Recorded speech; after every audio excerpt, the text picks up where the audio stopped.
Good evening, everybody, and welcome to Boston Balling. I'm your host, Gabby Hurlbut. Hope you're all having a great start to the week. We're about halfway through the week. It is Wednesday right now. Sometimes I lose track of even what day of the week it is at this point, but hope everyone's off to a strong start. Basketball is finally back. There's so much to talk about. It's so nice to have the Celtics back after the season that they had last year. I know we can definitely agree on that.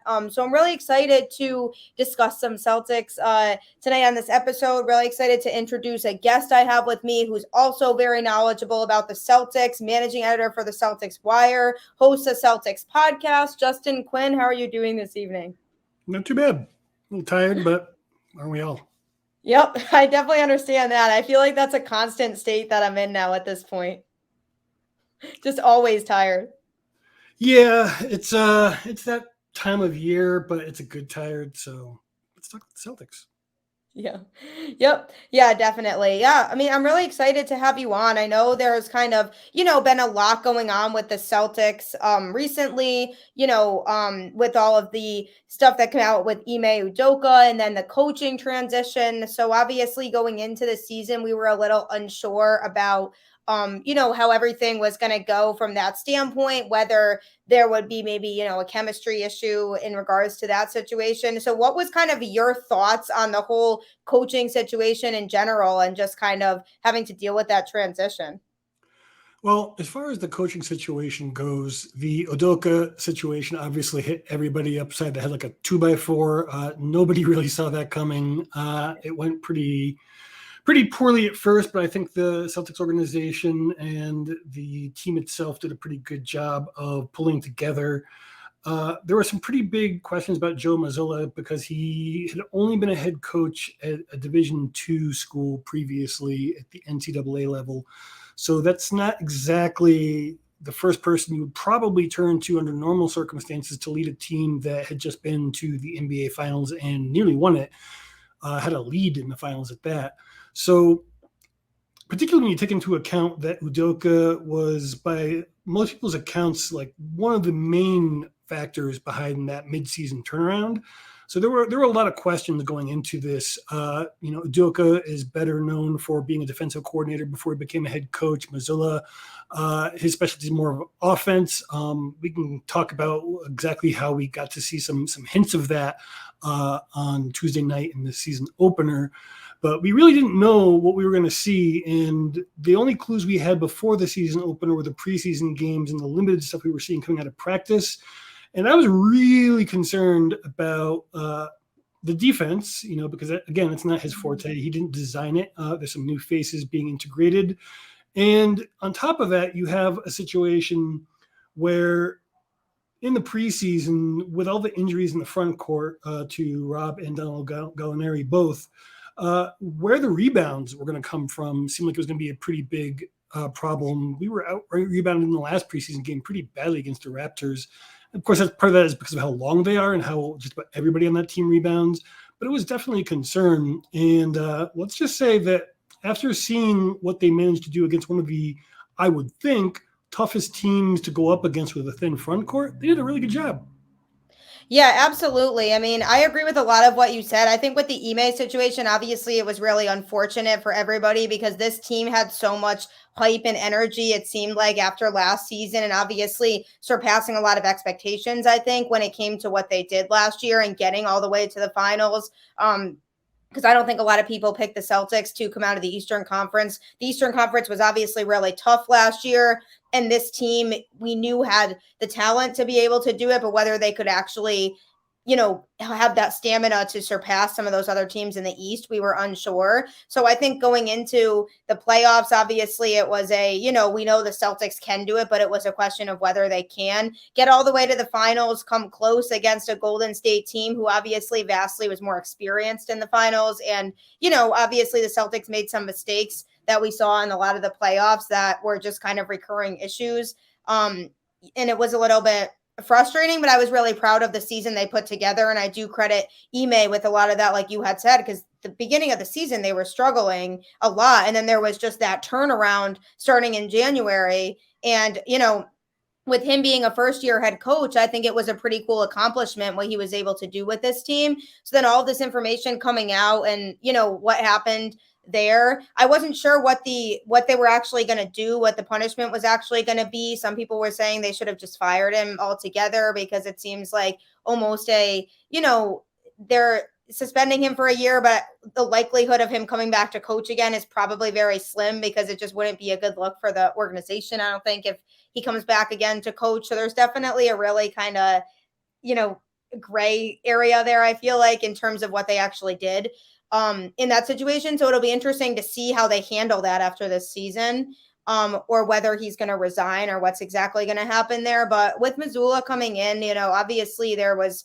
concern, like you said. But I think, luckily Brad Stevens being in the position he's in has kind of created a team that Missoula can work with in terms of coming into a talented roster and a team that, we know is capable of getting to the finals. They work well together, that core that they have. And obviously, I mean, the Jays really showed up last night, 35 points a piece for each of them.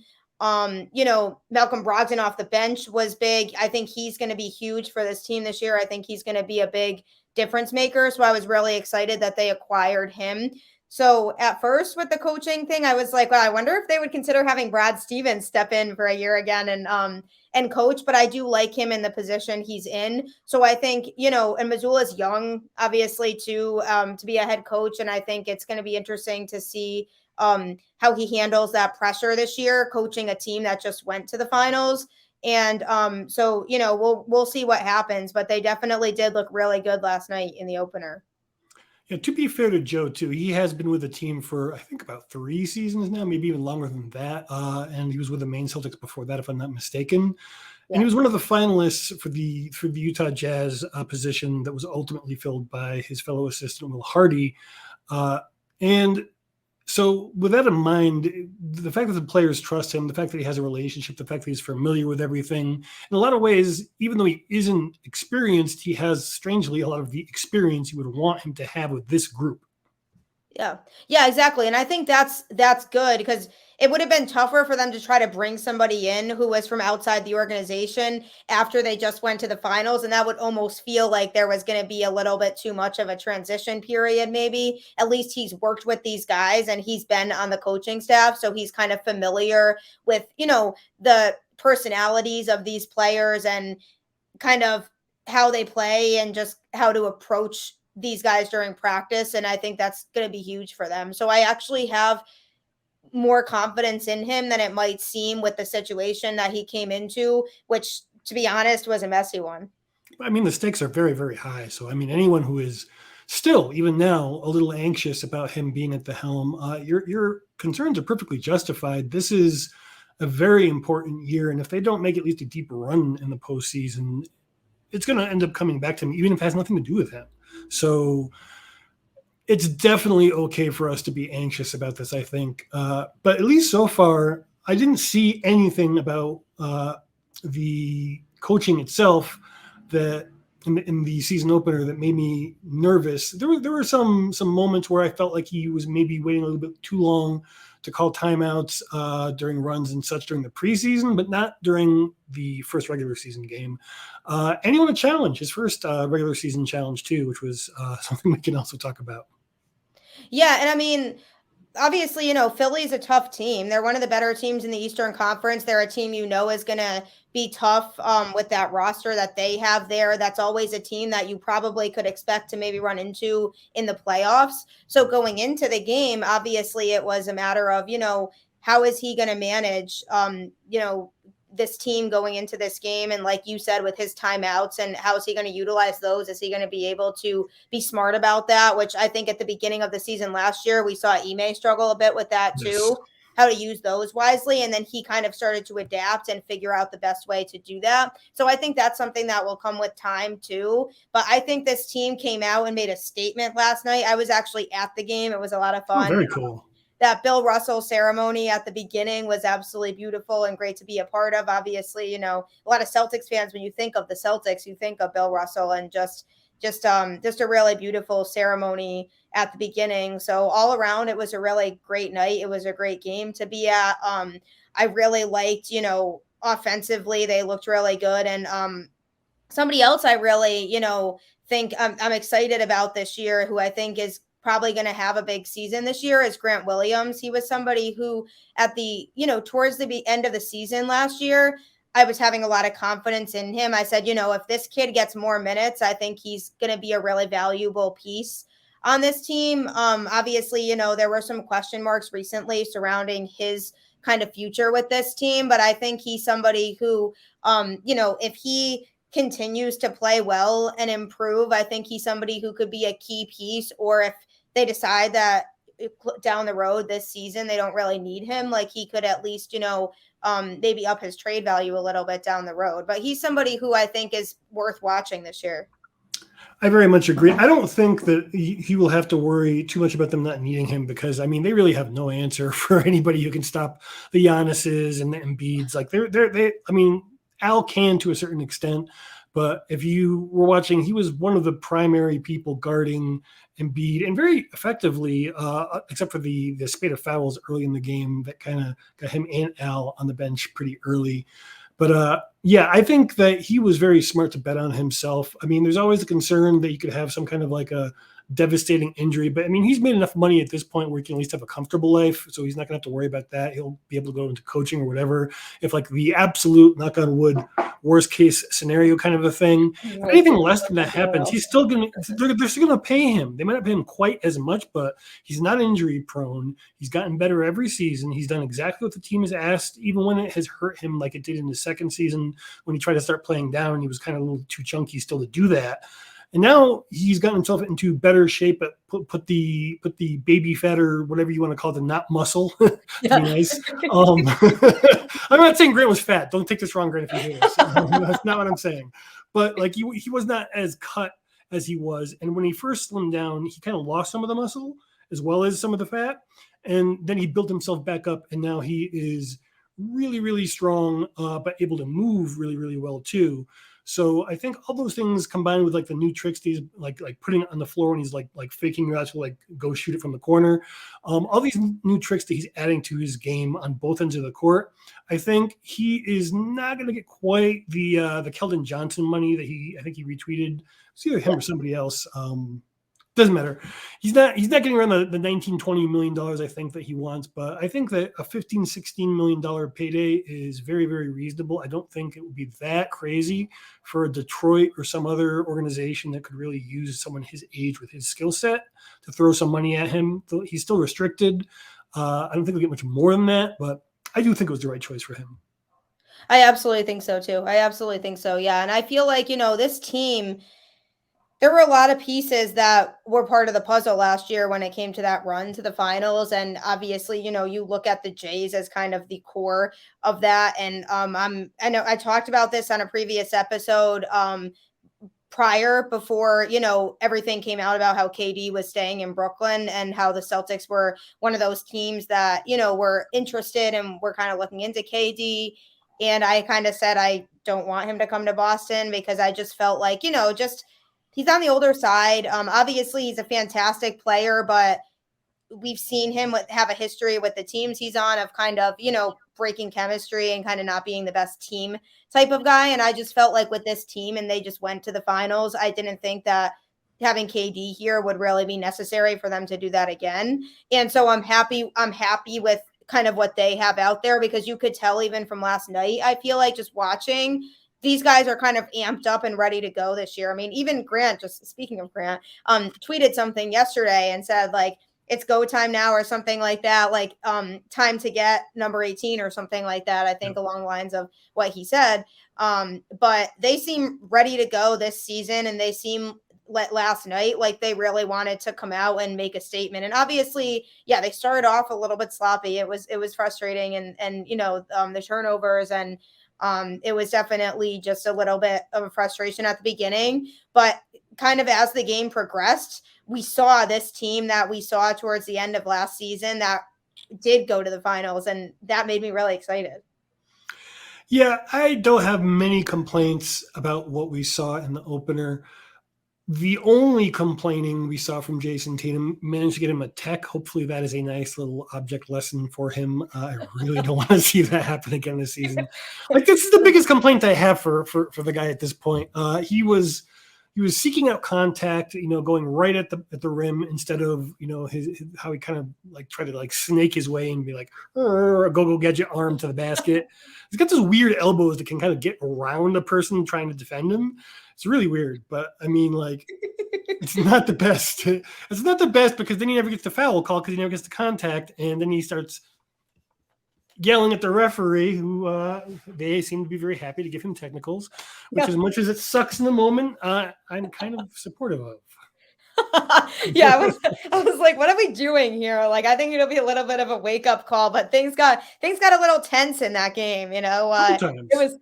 I was like, wow, this is definitely a high intensity situation here, and the crowd was so into it too. Like, people were getting really pissed at Embiid, and it was a really interesting thing to be able to be there at the Garden and watching in person. I was like, wow, this is definitely something. Sometimes I wonder, like, how much of it is, I mean, like, I know they're mad, I know they're competing, but like, also Tatum trains with Embiid. They have the same trainer. Like, how mad are they all really getting at each other in these moments? I don't know. Honestly, it's so true. It's like, come on, like you're all playing a basketball game. Like I understand that it's high intensity, but it's also, it's the first game of the season. I mean, at least we don't have to deal with anybody punching each other out in practice on this side of the Eastern. Oh, I know. That was a crazy, crazy situation. Crazy. Yeah. I won't get too far into that, but I understand that basketball is a contact sport and there's lots of energy and stuff like that. But that was not a heated, that was assault. I digress. Yeah. No, I mean, honestly, I can't really disagree. But yeah, somebody else I wanted to kind of get your thoughts on is Blake Griffin, because obviously, recently the Celtics kind of decided to bring him on. Some people, on Twitter were like he's washed. Some people were like he could be good. He's definitely not somebody that you're going to get a ton of minutes from, nor do they really need him to be out there for huge chunks of the game a lot of the time. But I do think with his experience and just having another veteran to add to, that bench and just the locker room standpoint, I really don't see it as just really detrimental to the team. I see it as just kind of a, low risk, high reward type of situation. Well, the Celtics said they were going to explore the idea of bringing in an additional assistant coach to help Mazzola, since he's never, been a coach before. And then they said they weren't going to hire one, and then they lied to us because they really did hire a coach. He just isn't a coach. And that is really, I think, one of the biggest, but not the only big thing that Blake brings to the Celtics. His passing, still very good. His rebounding, still very good. He knows how to defend well enough where to be. He doesn't have the lateral speed anymore to guard smaller players. He isn't going to jump in the air and protect the rim, but if you need rebounds, he can get them. If you need someone to draw a charge like he did in this game, he can do that for you. He's a great locker room guy. They usually say that about you right before they bury you in the NBA. But in the case of Blake, I actually do think that his ability to both be on the light side of things, to keep things in a good mood, to defuse tension, like we saw with Embiid and Smart getting tangled up, which we kind of hinted at earlier. Like he's a good person to have around. He's a good person to teach the people he's working with on a very young team how to stay professional, but also stay focused. And I think the most important thing is he can provide you with what you need within the system that Boston plays without too many adjustments. And a lot of some of the other names that even I was thinking about for the Celtics to consider bringing on some of the older veterans, for example.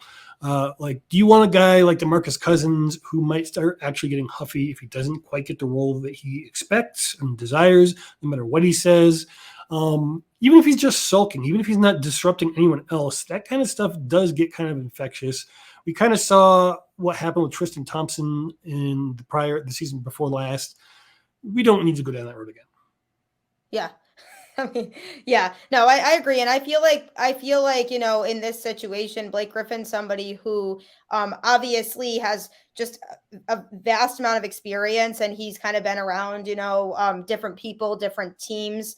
And I think for him, he can just provide a lot of that, like you said, just veteran insight into different things, kind of keep the younger guys under control, and in pressure situations be able to kind of be that guy who can help them through those situations. But I do think as a whole, this team, now that they have had that exposure of being in the finals, I think that was, if anything, obviously, the result wasn't what we as Celtics fans would hope for.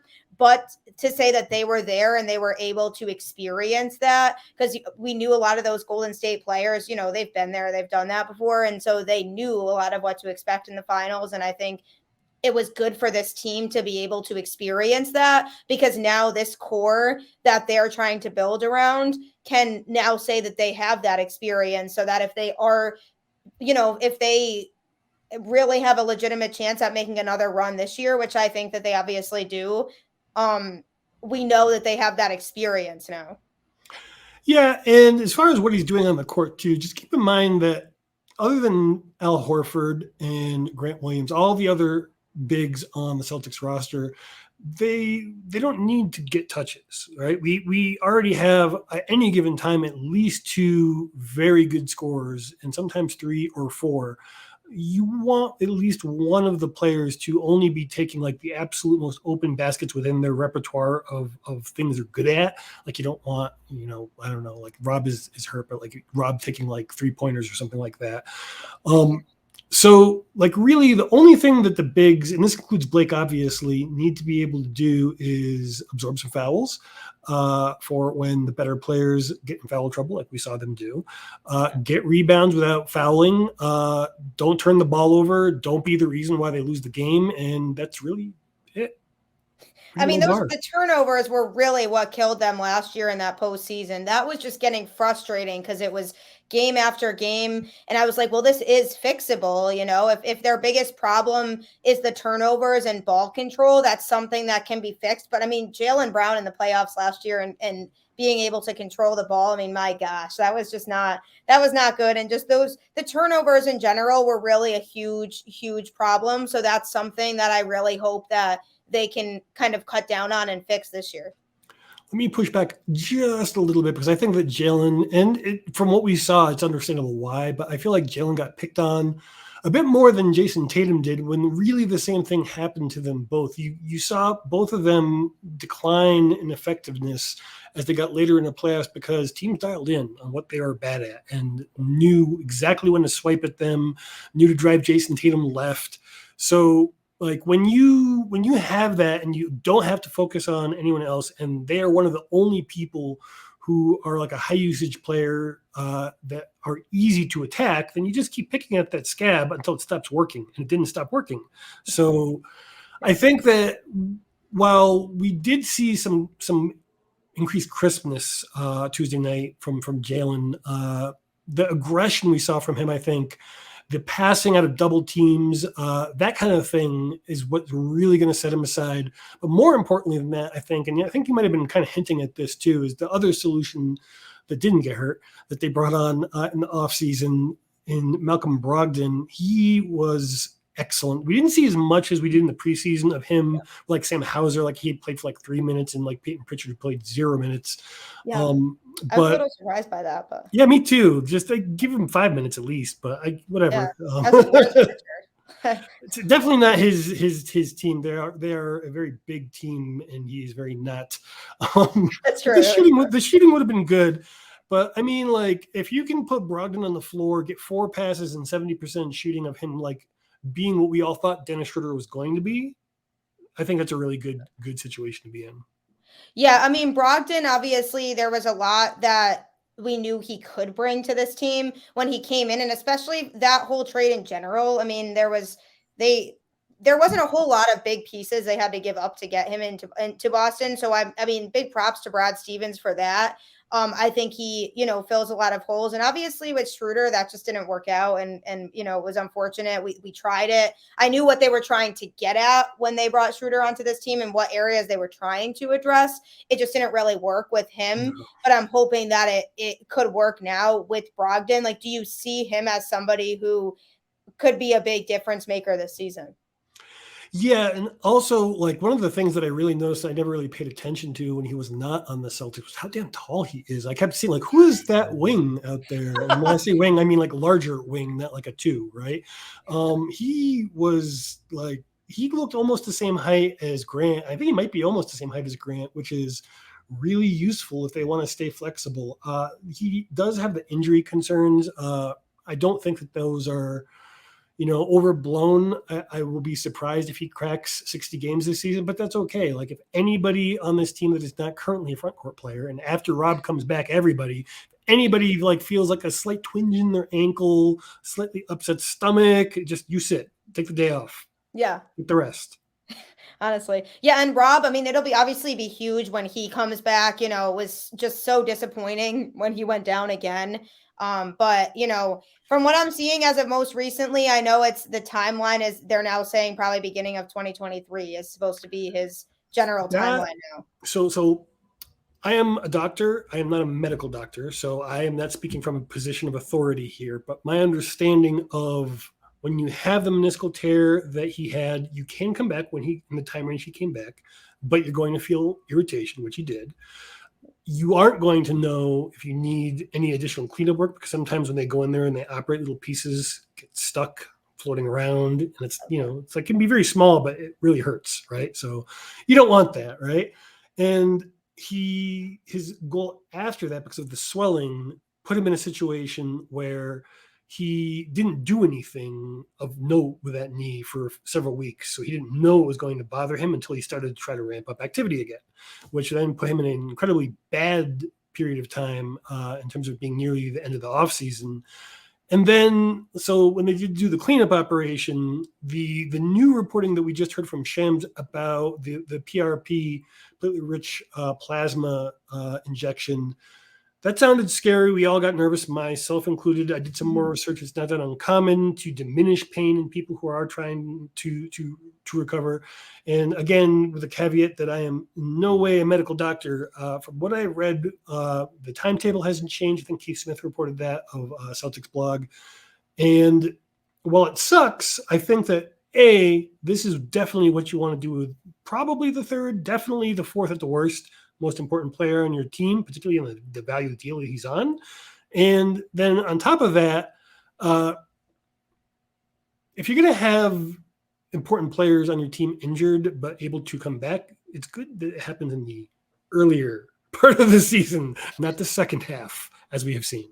Yeah, honestly, that's what I was saying to my friend the other day too. I was like, it's better that this is, obviously we don't like injuries at all, but it's better that this is happening now, not in crunch time when, they're really going to need him and his presence. Cause it is a difference, there is a noticeable difference when he's on the court and when he's not. And, he's definitely somebody who, is going to be a key part of this team when he comes back. So obviously if it's going to happen, you want it to happen now when it's, the early part of the season, as opposed to down the stretch when they're trying to focus more on a playoff run. And, the standings are becoming a lot more important and just games are becoming just more important to win. So it's better that they do this now. And, obviously I'd rather they take their time with this and not rush him back and be able to have him come back at full strength and feel comfortable when he's out there, because I hate when you see, and it happens more often than not, I think, in sports, where they just try to rush players back sometimes and it ends up in the long run hurting their career. And so I'd rather have them just take their time with this, and when he's really ready, they can bring him back. With Kemba Walker and Isaiah Thomas, both fairly recent members, with similar things happening with Boston, there may be a bone to pick in Isaiah's case. We don't know exactly what happened, but he did get the go-ahead from the medical staff, who are no longer with the Celtics, which is probably not a coincidence, but you never know. Ed Lissert and Brian Dew were with the team for, I think, like 12 and like 30 years, something, 25, something like that. Ed Lissert was with the team for a very long time. As far as Kemba goes, if anything, I think we have Nick Nurse to blame more than anyone else for that, for playing him so long in the All-Star game. Honestly. But as far as Rob goes, I think Rob, he said he had no regrets. I believe him. I don't think, from everything that I read about it, from people have nothing to do with the team, it is not uncommon for the kind of operation he had to come back. But yeah, totally agreed.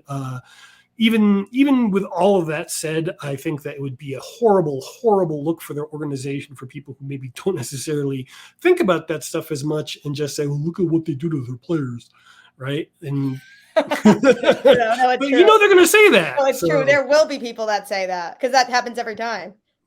Yeah. Yeah. Were there any just major concerns at all that you saw in the preseason before the game last night? Was there anything coming out of the preseason that you were like, yeah, they really need to work on that? Rebounding, the defense as well. The defense is still the main thing I think that they still need to work on, but it's already very good. It's definitely way better than anything we saw in the first half of last season.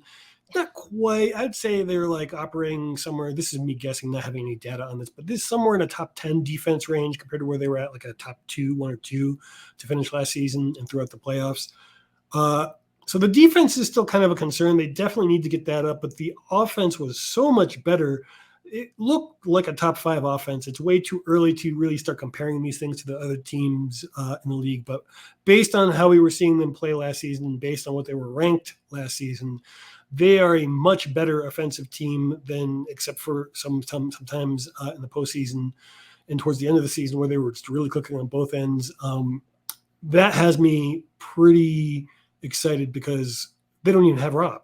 So yeah, exactly. And that's the whole thing too, is it's like, if they're looking like this right now, imagine how they will look when he comes back. And I think Philly was a good test for the first game of the season, because, we could have watched them play a weaker team last night and it would have been like, okay, yeah, whatever. Like, it's hard to really say, but when that's a good test for the first game of the season to really start to see where this team is at coming out of the preseason. Because obviously at the beginning of the season, you don't know how teams are going to come out, how they're going to look. I think, they definitely came out and looked really, really strong last night. And that's something that gives me confidence, just because obviously, the Phillies over there with Doc Rivers and just with the roster they have, that's a good program over there. So you really feel like, that's a team that is going to be a good team. They're going to be probably one of the top teams in the East this year again. Yeah, the rebounding too, I think, is impressive. I think they had a 5 rebound advantage overall. The fact that, Noah Vonleh can pass the ball a little bit, that scene of him protecting the ball instead of getting one of the best people to claw it out of your hands, PG Tucker, ripping it away from him, getting a timeout called.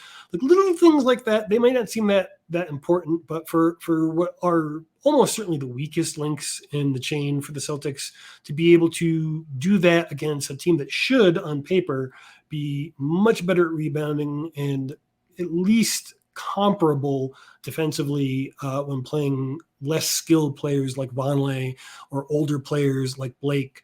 It's very, very promising.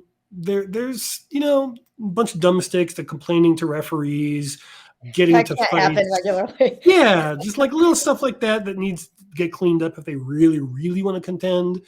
But I'm actually a lot more optimistic about them. Like, I thought they're going to be like 500 till mid-December when Rob came back. Now I think they're going to be like somewhere in the neighborhood of like a 3 or 4 seed at worst, maybe even like a 3 or 2 seed in terms of like what their winning percentage is until Rob comes back, which makes a top 1 or 2 seed possible in the second half of the season.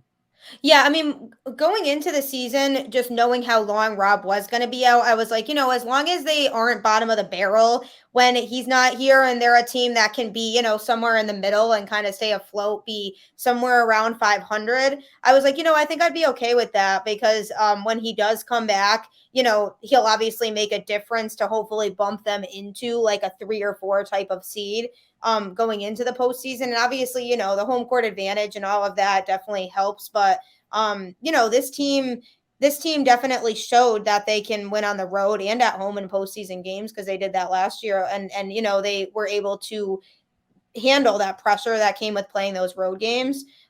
So I think, I was saying, I think if they are somewhere around 500, ideally a little bit over when he comes back, then I'd be okay with, for the second half of the season, with them being able to start to play, better basketball in terms of winning more games and be able to compete with the top other teams in the Eastern Conference. Because this would obviously be a completely different conversation if we were halfway through the season right now and then Rob went down, and I'd be like, well, no, we can't really afford to see them lose games now. So if they're going to lose games and struggle, now is the time to do that without him. I think the Eastern Conference once again is going to be tough, a challenge. I don't know about how you feel about this, but I feel like, the Eastern Conference showed last year that they were definitely tougher overall than the West to get out of. There's just a lot of talent in the East right now. Yeah, unless teams that, at least for now, are brazenly tanking for Victor Wembanyama, I think that is going to change, and that can throw some real curveballs in terms of teams selling off parts very, very cheaply, very, very aggressively, very, very early in the season. I think, for example, the Hornets may already be one of those teams based on what we've seen in the preseason. But I mean, I don't want to pile on. They're nice people, and they're having a really, we thought we were having a bad season. Yeah, you look at teams like that and you feel grateful for the team that you do have, because I feel for some of these fans, and it's like, imagine being a Hornets fan right now. I mean, between the Miles Bridges situation, the James Bouknight getting arrested for passing out with a gun on his lap with some Doritos in his car. Isn't that crazy? Yeah, I'm a UConn fan. I grew up in Me Connecticut. too. Yeah, me too. I'm a huge UConn fan. I grew up really close to UConn. So, I mean, it was disappointing for me to hear that, because obviously he was one of my favorite players when he was at UConn, because he was such a huge part to that team, Theoretically, he was trying to do the right thing by sleeping in the driver's side seat, but then, you read reports that, he started driving his car when the police were using a loudspeaker to wake him up. Presumably, they realized who he was because he had a gun in his lap, and usually things don't end well when the police find you A, drunk, or B, with a gun in your lap, and I don't imagine it gets better when you combine the two. So they were very, very gentle with him. I really hope that this is the wake-up call for him, not that this is the UConn podcast, but yeah. I know, I love UConn too, but yeah, no, that's kind of a mess over there right now. And I mean, it also really will be interesting to see what happens in Brooklyn this year too, just because we just know, there was a lot of drama surrounding their offseason, the Kyrie situation, the KD situation. So obviously on paper, you think that that's a team that should be able to contend, but they're kind of letting their own issues off the court kind of prevent them from being a team that can really make a big run. And it's unfortunate for them, really. Like, if I'm a Nets fan, I would not be happy, because that team has talent and can do it, but there's just so much off the court stuff. This is another reason why I didn't want KD on the Celtics too. There's just so much off court stuff that's getting in the way for that team to be able to make a big run. A wise man once said, no escalators. If you can remember back to the Kevin Ollie era, speaking of UConn. Yep. And that's one of the problems, I think, that really is behind everything going on in Brooklyn, is that they did an amazing job with Kenny Atkinson rebuilding without their picks that we are enjoying the fruits of as Celtics fans. And then when they were right on the precipice of developing their team into a real contender, they decided to press the fast forward button and bring in some really volatile personalities who shockingly are very volatile. So I feel very bad for the Brooklyn fans who are not obnoxious, but some of y'all out there are not so easy to get along with. That's a good way to put it. That's definitely a good way to put it. Yeah. I guess it's a good fit, right? Yeah, I mean, even that playoff series last year, even that was really when I started to feel so confident in the Celtics team too, because I did not think they were going to sweep Brooklyn. That was not something. No. I did not see that coming at all, and I was like, wow, this team really has something special. Like, this is a good Brooklyn team. Like, I did feel like the Celtics might win that series, but I thought it'd be a much closer, coming down to the wire type of series, and we just blew right past them, and that's when I really started to feel like this team has a legitimate shot. That's when I realized that like you, it would be a bad idea to trade for Kevin Durant because, yes, he can still really, really, really play basketball. He's Kevin Durant. He's going to be a top 20, probably top 10, maybe top 5 player when all is said and done.